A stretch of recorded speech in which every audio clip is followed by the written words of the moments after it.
매일 성경 묵상에 돕는 해설 가이드입니다. 안녕하세요. 묵상 코치입니다. 함께 읽고 나눌 말씀은 잠언 18장 1절에서 12절까지 말씀입니다.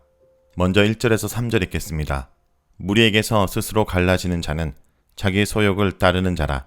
온갖 참지혜를 배척하느니라. 미련한 자는 명철에 기뻐하지 아니하고 자기의 의사를 드러내기만 기뻐하느니라. 악한 자가 이를 때에는 멸시도 따라오고 부끄러운 것이 이를 때에는 능력도 함께 오느니라. 1절은 자신의 욕심 때문에 공동체를 저버리는 이기심에 대해서 다룹니다. 공동체 전체의 이익을 생각하기보다 개인의 이익을 더 중요시할 때 공동체에 해를 끼치게 된다라는 점을 가르치고 있습니다. 이러한 태도는 미련한 자가 가지고 있는 잘못된 삶의 가치관을 반영하고 있으며 따라서 참지혜를 배척하는 태도일 뿐입니다. 1절에서 언급된 미련한 자의 이기적인 모습은 2절에서도 계속됩니다. 미련한 자는 자기 마음을 드러내는 데만 관심이 있고 명철에는 관심이 없는 것입니다. 1절에서 2절의 문맥에 명철이란 공동체 전체의 이익을 생각하는 것입니다. 그러나 미련한 자는 자기 자신의 마음만 돌보려고 합니다. 자신의 생각, 자신의 관점, 자신의 입장만을 중요하게 생각하기 때문입니다. 참으로 지혜로운 사람은 자신의 이익이 공동체 전체의 이익과 연결되어 있다는 사실을 잊지 않습니다. 개역개정에서는 악한 자가 이럴 때는 멸시도 따라온다 라고 번역되었는데 악한 자라고 번역된 라샤는 악함이라는 번역이 문맥상 더욱 적절합니다. 악함이 오면 멸시도 따라온다 라는 것으로 악한 행동을 하면 반드시 멸시를 받게 된다는 의미입니다. 하반절도 이와 유사한데 부끄러운 일을 행하면 결국 능욕을 당하게 된다 라는 의미입니다. 1절에서 3절의 다양한 언급들을 묶어 생각해 보면 미련한 자는 자기 자신의 이익만을 중요하게 생각하고 공동체 전체 이익을 돌보지 않는 자이며 이러한 삶의 태도는 결국 악하고 부끄러운 삶의 방식일 수밖에 없어서 결국은 수치와 능욕을 당하게 된다라는 것을 알 수 있습니다. 따라서 우리는 이런 미련한 삶의 방식을 버리고 지혜의 길을 선택해야 합니다. 자신의 이익만을 고려하기보다 공동체의 이익을 생각하고 자신의 마음만 드러내기보다 다른 이들의 마음도 함께 고려하여 악하고 부끄러운 삶의 태도가 아니라 선하고 덕스러운 삶의 태도를 지향해야 할 것입니다. 다음은 4절에서 8절 읽겠습니다.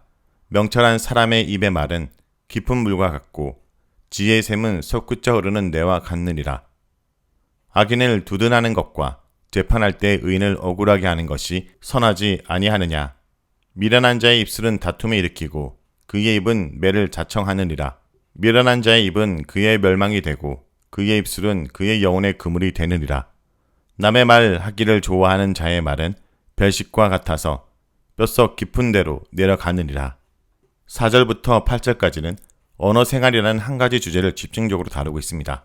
17장의 마지막 구절인 27절에서 28절에 지혜로운 언어 생활을 다루었는데 이제 18장 4절에서 8절은 미련한 자의 언어 생활이 어떠한지를 집중적으로 서술합니다. 먼저 4절은 지혜자의 언어 생활을 언급하면서 바른 기준을 제시합니다. 개역개정은 상반절을 명철한 사람의 입의 말이라고 번역했는데 원어를 직역하면 사람의 입의 말이라고 해야 옳습니다.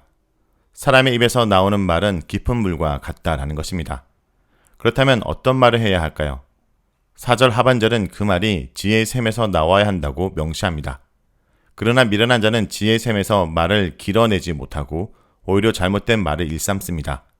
그 예들이 5절에서 8절에 연속하여 등장합니다. 5절에서는 악을 두둔하거나 재판에서 의인을 억울하게 하는 것을 언급합니다. 악과 선을 구별하지 못하고 오히려 악인의 편을 드는 말을 하지 말아야 한다라는 권고입니다. 6절은 미련한 자의 입술이 다툼을 일으킬 뿐 아니라 스스로에게 해가 되고 만다는 점을 상기시킵니다. 7절은 한 걸음 더 나아가 미련한 자의 입은 스스로에게 멸망이 되고 자기 영혼에게 덫이 된다라는 점을 강조합니다. 5절에서 7절은 미련한 자의 언어 사용이 다른 사람에게 해를 끼칠 뿐 아니라 결국에는 자신을 망하게 한다라는 점을 점층적으로 표현하고 있음을 알 수 있습니다. 미련한 자는 언어 생활을 통해서 자신의 이익을 꾀하려고 하는데 이는 결국 스스로에게 해를 끼치는 결과를 낳고 맙니다. 이것은 1절에서 3절 미련한 자가 이기심을 따라 살지만 결국은 멸시와 능욕을 당하게 된다고 가르치는 내용과 일맥상통합니다. 8절은 이러한 미련한 자의 입술에 대해 한 가지 가르침을 추구합니다. 다른 사람을 헐뜯는 말은 맛있는 음식 같아서 배의 깊은 곳으로 들어간다는 것인데, 다른 이에 대한 헌담에 기가 솔깃하여 그 헌담에 동참하거나 다른 사람에게 옮기는 실수를 범하기가 매우 쉽다라는 점을 지적하고 있습니다. 문맥상 8절의 역할은 5절에서 7절에 나온 미련한 자의 언어 생활에 빠지기가 얼마나 쉬운지를 알려주는 것입니다. 미련하게 말하는 것이 나쁜 결과를 가져올 줄 알면서도 그 미련한 말의 유혹에서 벗어나지 못할 수 있음을 현실적으로 경고하고 있는 것입니다. 그러므로 8절은 우리가 미련한 자의 언어 생활 방식을 받아들이지 않기 위해 부단히 노력해야 됨을 알려줍니다. 9절에서 12절 읽겠습니다. 자기 일을 게을리하는 자는 패가 하는 자의 형제니라. 여호와 이름은 견고한 망대라. 의인은 그리로 달려가서 안전함을 얻느니라. 부자의 재물은 그의 견고한 성이라. 그가 높은 성벽 같이 여기느니라. 사람의 마음의 교만은 멸망의 선봉이요 겸손은 종기의 길잡이니라. 9절은 게으름 주제에 대해서 다룹니다. 자기의 일을 게을리하는 사람은 사실상 멸망하는 자의 형제라는 것인데, 이는 게으름이 멸망과 매우 가깝다라는 뜻입니다. 다시 말해 게으르게 살면 멸망하게 되기 쉽다라는 의미입니다. 이것이 9절 자체의 의미입니다. 그런데 우리가 이런 9절의 의미를 지금까지 살펴본 미련한 자의 주제와 연결시킨다면, 특별히 미련한 자의 언어 생활을 다룬 4절에서 8절과 연결시킨다면 어떤 적용이 가능할까요? 자기의 일을 게을리하는 일 중 하나가 지혜로운 말 대신 미련한 말을 일삼는 것이라고 볼 수 있을 것입니다.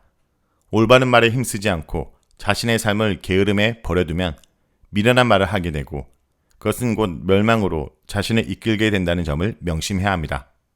10절에서 12절은 높음이라는 주제를 다룹니다.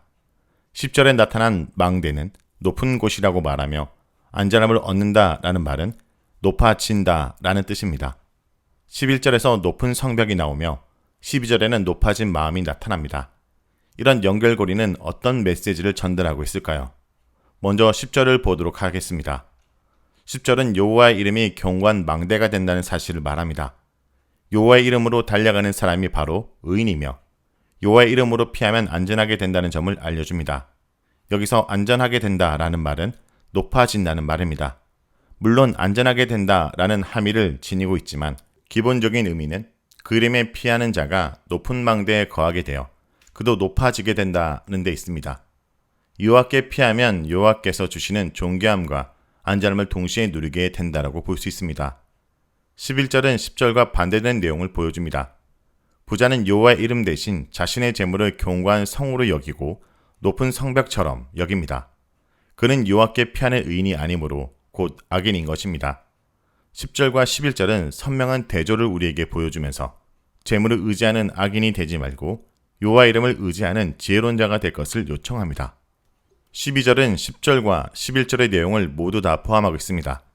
교만하면 멸망하게 되고 겸손하면 존귀하게 된다라고 말하는데, 여기서 교만이라는 원어를 보면 마음이 높은 것입니다.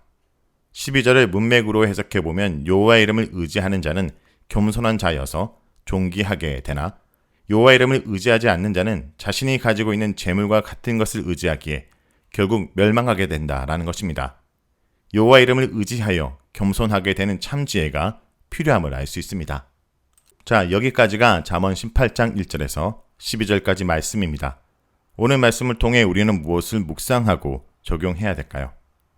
하나님 우리의 견고한 망대가 되십니다.